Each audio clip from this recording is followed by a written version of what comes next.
Good morning, everyone. Thank you for joining and welcome to our webinar on getting the most out of Microsoft 365. My name's Isaac. I work within the business development team, and I'm also ADM's resident speaker on all things Microsoft.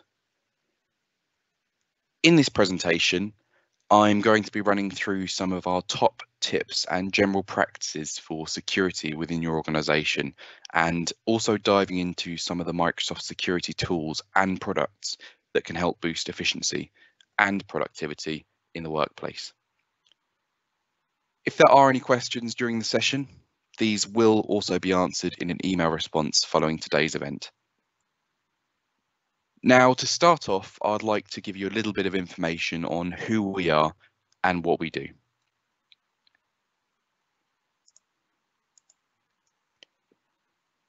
So, we are ADM Computing. We are an IT services and support company. We're based in Kent, in Canterbury, covering London, South East and further. We were established in 1984, which makes us more than 36 years old now. We have 70 staff, 3/4 of whom are technical and service delivery teams and engineers. We're also a Microsoft Gold partner, and our competencies involve not only exams, but actually deploying the technologies. We're also a highly rated partner with many other industry-leading vendors. And in terms of accreditations, we are ISO 9001, 14001, 27001, and Cyber Essentials Plus accredited. I do also want to show you why we're qualified to talk about and also support organizations with Microsoft products. So, as mentioned a moment ago, we are a Microsoft Gold partner, and we've achieved all the gold competencies on the right to the highest standard certified by Microsoft. Now, usually we would hold an event like this one at the Microsoft head offices in London. Of course, we've had to change everything recently due to the current pandemic. Even though, unfortunately, we're not able to meet all of you face to face at the moment, we still can convey a great deal of information using this webinar format and by taking your questions. So if you do have any questions, please pop them in the Q&A box and I will send an email follow-up to all of you with the answers. So now you know a little bit more about us, I'd like to run through the plan for this morning. In this webinar, I'll be going through some general security measures you can put in place to further protect your organization. Also, the fundamentals of Secure Score and how it actually works. Following this, I will run through multi-factor authentication and EMS. And then finally, I'll be running through a couple of applications that I personally think are a little bit underused in Office 365. Also, a fantastic training provider for more information following the webinar, and some relevant contacts from us. With that said, let's take a dive into some of the general security measures. Now, I want to give you my top 5 tips to starting out with security. First of all, when browsing online, make sure the website you visit has a padlock at the end of the URL. This is a good starting place for beginners to understand security, and it enables you to browse websites securely. Secondly, don't download anything personally confidential on an organization's asset. Third, don't connect personal devices directly to your organization's network.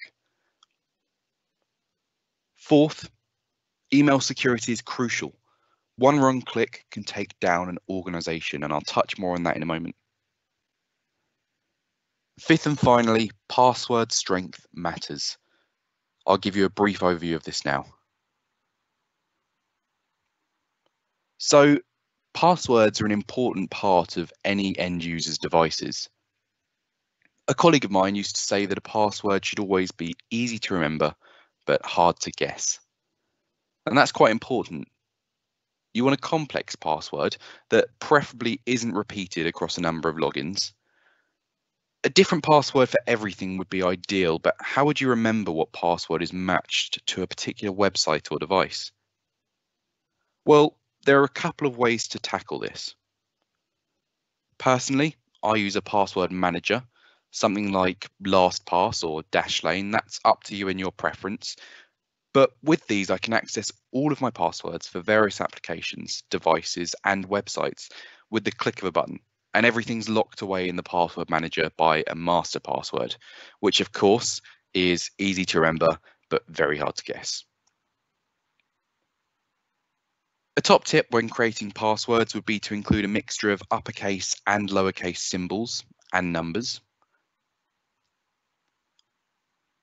For example, according to the National Cybersecurity Centre, amongst the most common passwords in 2019 were QWERTY, Password 1, and Dragon.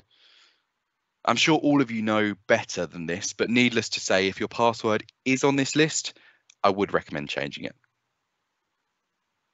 Some ideas of more complex passwords that are easy to remember might be a quote from a book or a lyric from a song, but you want to make sure these are hard to guess. So how do you do that? Well, let's take an example from The Lord of the Rings. Not all who wander are lost. Could be changed into this. You see, now we have a mixture of lowercase and capital letters, an exclamation mark for our symbol, and the year the book was written. So there are obviously many more options to strengthen your passwords. The choice to do it is up to you. Let's now talk about some general security measures for email. Now, SAT is a product. It isn't a Microsoft product, but it is a fantastic service that we at ADM use and provide to our clients for the purposes of training staff on email phishing. It stands for Security Awareness, Training and Testing. So instead of trying to explain it to you in words, let's take an example. One of the employees in your organization receives this email. What do they do? What about this one? Or even this one? Do they see it in their inbox and instantly know that it's a phishing email? Or do they click into it, see the link, assume it's safe, and open up the organization to a potential cyber threat? Unsurprisingly, the latter is usually the case for untrained staff members. So this is where SAT comes in. SAT uses a team of experts to create and deploy fake phishing emails to end users' inboxes through the IT team. They can create anything from what you see here on screen to an email that looks like it's direct from the HR director, with branding images and a link to extend your holiday allowance, for example. SAT also offers extensive, exclusive, simple, and clear training to end users in your organization to help them fight these extremely common phishing attacks. And if you do want to know more about SAT, please do give me a ring. My contact details will be at the end of this presentation. I now want to jump onto the main topic to talk about a Microsoft offering designed specifically to improve your security in the workplace. In this segment, I aim to create clarity on how Secure Score can massively benefit your organization's security posture and important changes you can make to boost your score. Secure Score is a measurement of an organization's security posture. The higher the Secure Score, the more improvements you've made.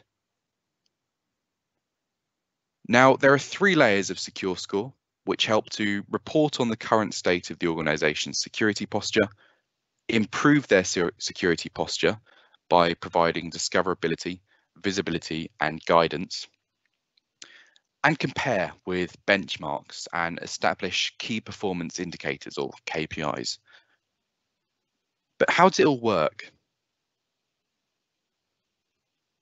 You're given points for setting up recommended security features or performing security-related tasks. You can also receive points by addressing the improvement action with a third-party application or software, or an alternate mitigation. Some improvement actions only give points when fully completed, and some give partial points for some devices or some users. If you cannot or do not want to complete one of the improvement actions, you can also choose to accept the risk or the remaining risk. Secure Score will show you the full set of possible improvements regardless of license, so that you can understand security best practices and improve your score as well.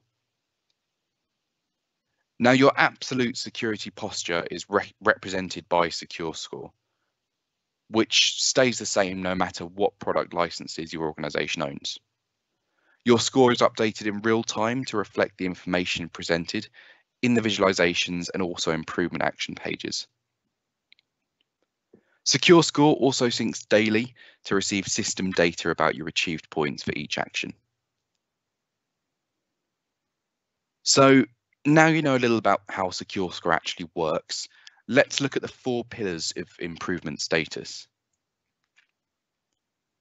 In short, there are 4 levels to improvement within Secure Score. The first one being to address. This means you recognize that the improvement action is necessary and plan to address it at some point in the future. This also applies to actions which are detected as partially but not fully completed. Secondly, planned. This just means there are concrete plans in place to complete the improvement action. We also have risk accepted. Security should always be balanced with usability, and not every recommendation will work for your environment. When that is the case, you can choose to accept the risk or the remaining risk and not enact the improvement action. Now, you won't be given any points, but the action will no longer be visible in the list of improvement actions. You can also view that action in history or undo it at any time. And finally, we have resolved through third party and resolved through alternate mitigation. That just means the improvement action has already been addressed by a third party application or software or an internal tool, and you'll gain points that the action's worth, so your score better reflects your overall security posture. I now want to briefly touch on how these improvement statuses are actually calculated. So each improvement action is worth 10 points or less. If you implement the improvement action, like create a new policy or turn on a specific setting, you get 100% of the points. For other improvement actions, points are given as a percentage of the total configuration. Now, what products are included in this improvement actions and scoring system? Currently, there are recommendations for Microsoft 365, including Exchange Online, Azure AD, Microsoft Defender ATP, Azure ATP, and Cloud App Security. Recommendations for other security products are coming soon. One thing I haven't touched on too much is what Secure Score actually looks like. This is for the simple reason that I want to get all of the relevant information across to you so you can understand what you're looking at in the next slide. So in the Microsoft Secure Score overview page, you can see how points are split between these groups and what points are available. The overview page is also the place to get an all-up view of the total score, historical trend of your Secure Score with benchmark comparisons, and prioritized improvement actions that can be taken to improve your score. So just for a moment, I'm going to leave that up on screen so you can have a brief look through it, and I'm going to go on mute.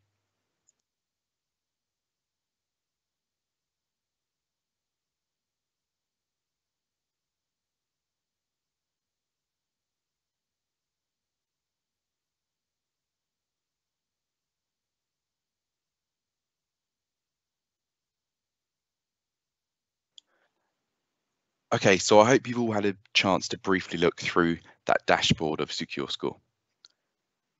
So How do you implement all of this into your organization? If you already have Microsoft 365 in your organization, some of these tools I've discussed today may already be available to you. If you don't or want us to take a look at your security posture, please just get in touch with your account manager or our sales team.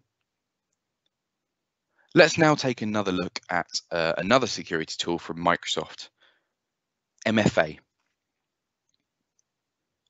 MFA stands for multi-factor authentication and ensures your accounts are up to 99.9% less likely to be compromised. With it, you can provide users secure, seamless access to all of their applications from any location or device. The Microsoft version of MFA has a brilliant counterpart called Microsoft Authenticator. The Microsoft Authenticator app helps you to sign into your accounts if you use two-factor verification. And you can also use the Microsoft Authenticator app in multiple ways, including the ability to respond to a prompt for authentication after you sign in with your username and password. You can sign in without entering a password, just using your username in the Authenticator app, and your mobile device with your fingerprint, face, or PIN. And also as a code generator for any other accounts that support Authenticator apps as well. So that could be used personally as well for your security. And that's MFA in short. Let's also take a look at EMS.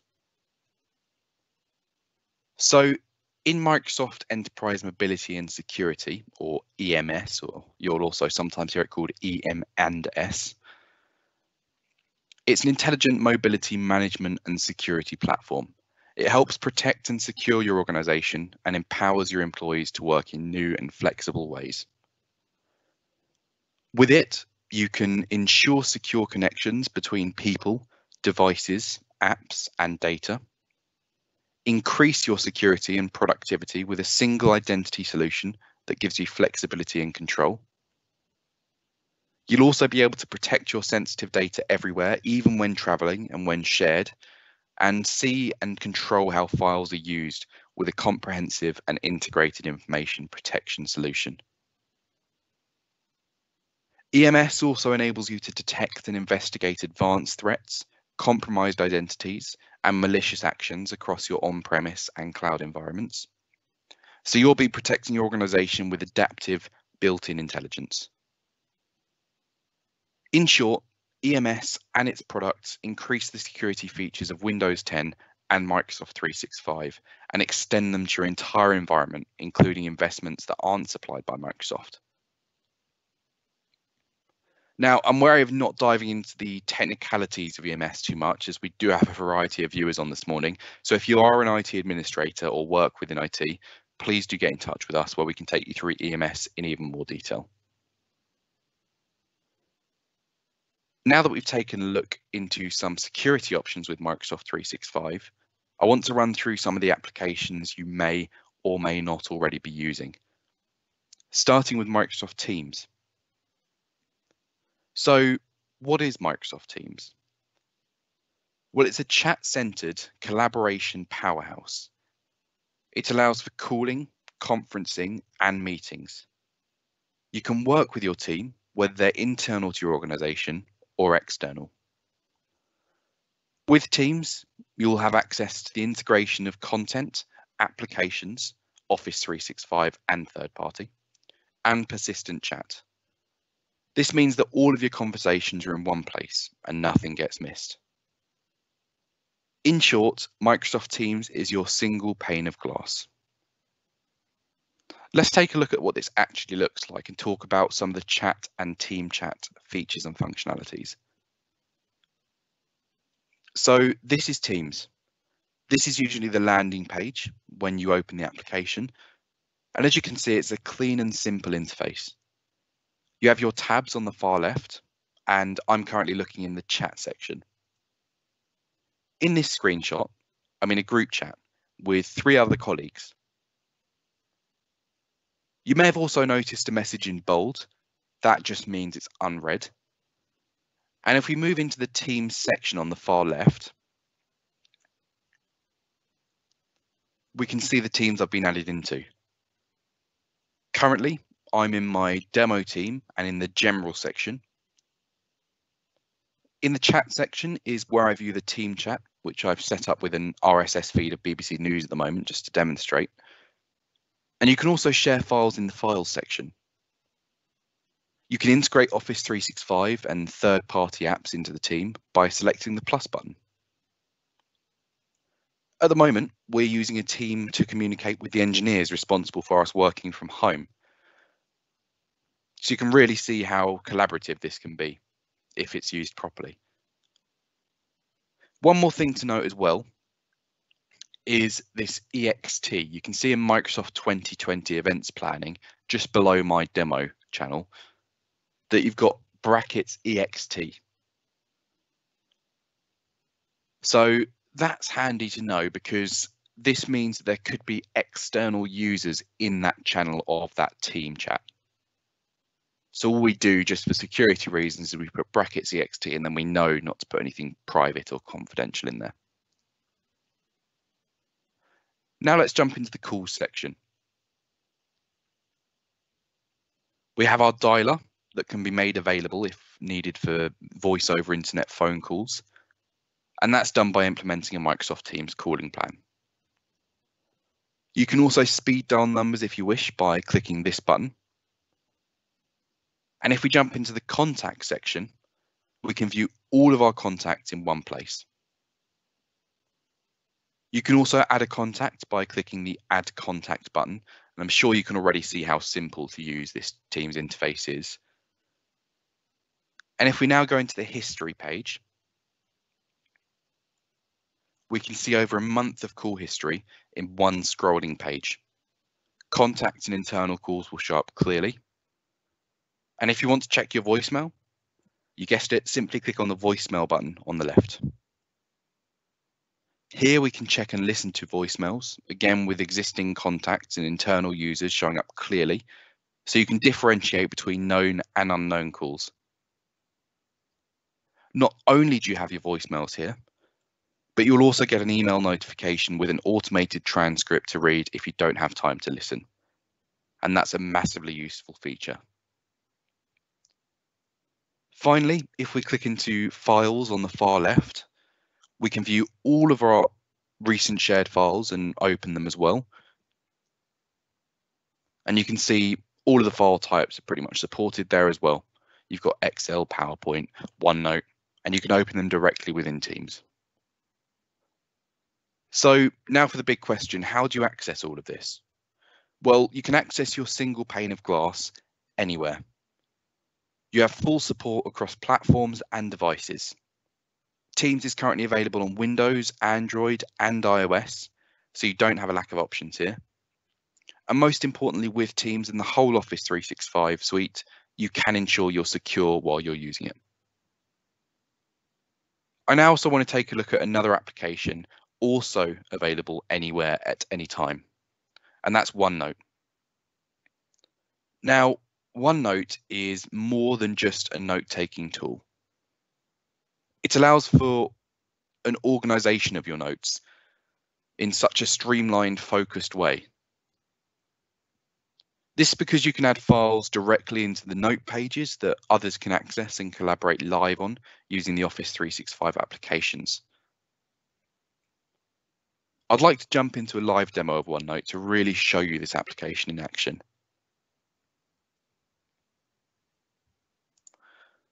So this is the home page of OneNote. It's likely similar to what you'd see upon first opening. And this is the top navigation bar here, similar to other programs within Office 365. So you've got your usual font and text settings, your styles that you want to apply to documents, and tags. Now, tags aren't in a lot of Office 365 applications, and that is something that I will run through quickly just at the end of this demo.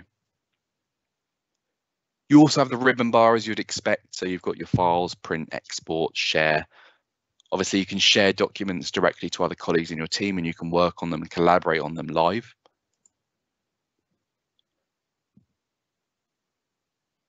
So I'm going to run through a couple of things. So you've got the home section here, and we've already looked at the sort of features that you can do on here. You've got inserts. This is everything that can be inserted into a OneNote file. And again, I'll run through that in a moment. With the draw section, you can use your mouse or stylus, if you have one, to draw anything onto the OneNote page in addition to text. So you can draw shapes, you can freehand it as well. This is really useful for me as I kind of commonly switch between laptop and tablet. I've got a stylus with my tablet, which I can take handwritten notes with and then change them into text all through OneNote. In the history section, you can see all of your recent edits and collaborative tracking. So this is massively useful if you're working on something with another colleague, and you can look at all your recent edits, see who's changed what, and find a recent edit by the author here. If we move over to review, we have our settings for translation, spell checkers, and thesaurus as well. And with the view tab, we can access the full page view or dock to the desktop, so you can do other things whilst taking notes. And you can also collapse the ribbon or expand it for fuller views. So this is where you could collapse the ribbon.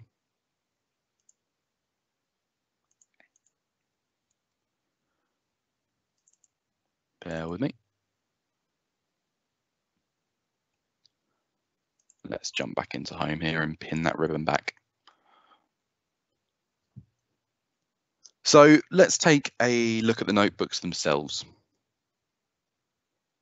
So here you can access all of your existing notebooks or notebooks that have been shared with you.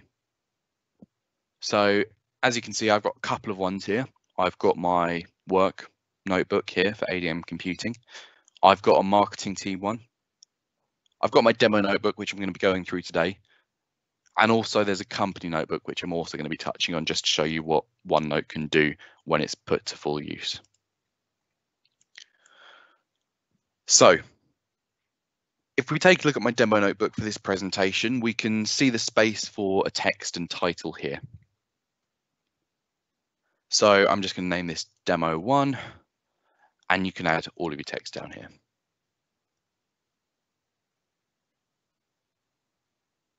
At the top, sections appear as tabs with a navigation pane on the right for pages. So here are our little tabs or sections. You can add as many or as little as you want, and you can easily remove them as well.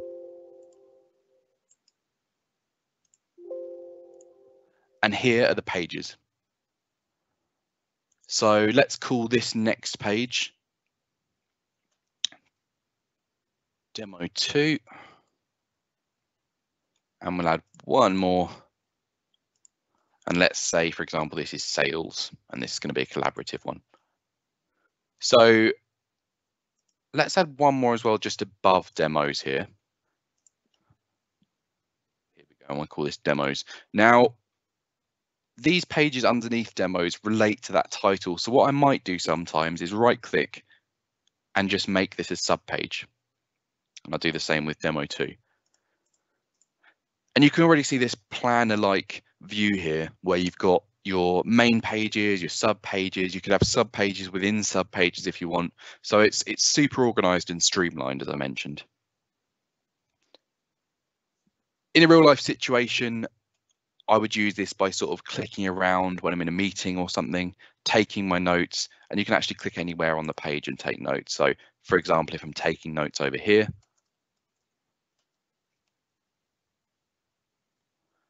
I can point something out by clicking over here and maybe drawing over. Let's draw an arrow to this note to highlight that that bit's important. So it's pretty simple and pretty self-explanatory, and I'd really recommend just having a play around with it if you get the chance. I also want to show you real quick how we can just seamlessly insert a document into OneNote. So I'm going to open up a new section and call this Excel doc, just for the purposes of this webinar. And what I can do here is I can insert, and I can insert a spreadsheet. Now I'm going to do this actually by dragging it over. So imagine I have my folder open here. All I have to do is just click and drag and drop it in. We have three different options. We can attach the file as it is. We can also insert a spreadsheet from that file. So this is just a demo list of customers that I've made up.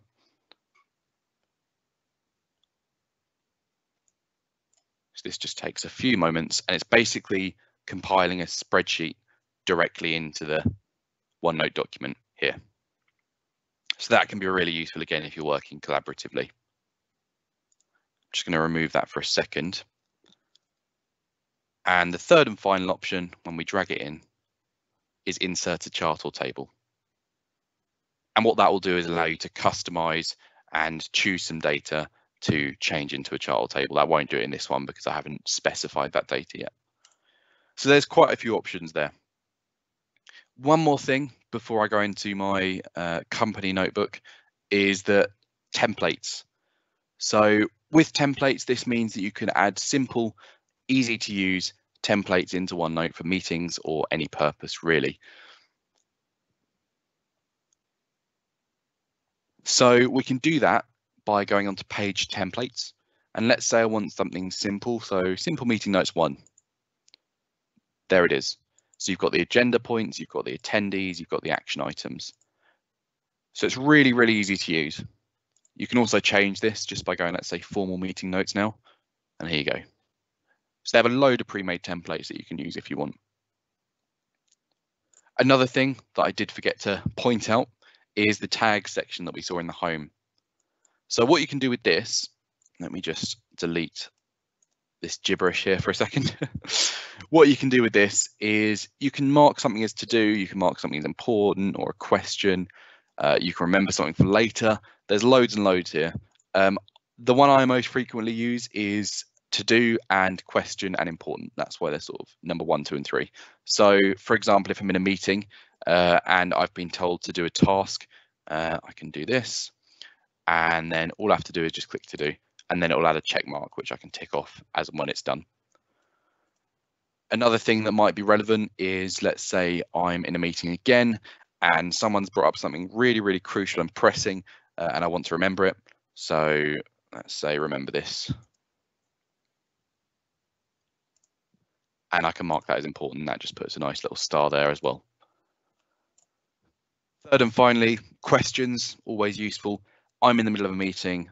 I don't have time to speak at that moment because everyone's sort of jumping into a conversation at once over Teams or Zoom, as you can imagine. And let's say I have a question to ask someone, I can just mark that off on my OneNote, and then I can come back to it at the end because I can see it really, really easily. Not to mention this, but also let's say you're in another section, you can actually find your tags. So I can't remember what question I wanted to ask. Just click on question. There it is, it's highlighted. So loads and loads you can do with OneNote. I don't have much more time left, so I won't go through too much more, but I will show you real quick the company demo. So you can imagine this being used in sort of a sales team like we have at ADM. You can see the sales figures here. This could be a collaborative notice board. You could have little videos and things that you want your team to see. You could have targets and all sorts really. In the marketing section, you could have different sub pages here. So events, event mailing, event callouts, marketing plans, general mailing, callouts. So loads of bits and pieces you can do with that. And in the customer section, you could have your data if you wanted to. It's not the best place to store it, but it's the best example I could come up with. You could have different charts and tables that you've imported from Excel, little pictures and things. And you could also go for, another table here or something. So there's loads and loads to do. I'm conscious of time, so I'm going to jump back into the presentation now just to wrap up. So that's OneNote in a nutshell. There's much more to explore and understand, but as I said, sadly, I don't have much time for it all this morning. But it does bring me to a perfect segue into some of the training opportunities that you can take up with ADM at the moment. So as many of you already know, we've been working with an experienced external Microsoft certified trainer to provide your staff with some excellent new ways to use Office 365 to boost efficiency and productivity. His name's Alex Waterton from a company called F-Keys, and he is here to support you with all your training needs on the products in the slide. So if you are interested in some additional training for your employees or for yourself, don't hesitate to get in touch with us. So thank you everyone for sticking around. I do hope you've all enjoyed this morning's webinar and learned something new this morning. If you would like any advice, training, support, or would like to get Microsoft Secure Score, SAP, EMS, any of the other projects mentioned for your organization, please don't hesitate to get in touch with one of our brilliant account managers who will take you through the necessary info, and you can reach them on the number or email on screen. One last thing to note is that there will be a recording of this event posted in the very near future on our ADM Computing YouTube channel, which will be sent to you in a follow-up email following this event. I'll leave all of this contact information on screen for a couple of minutes so you can be able to take it down and everything. And thank you once again to everyone who tuned in today. I'm sure I'll see you all again soon. Stay safe and stay well. Bye-bye.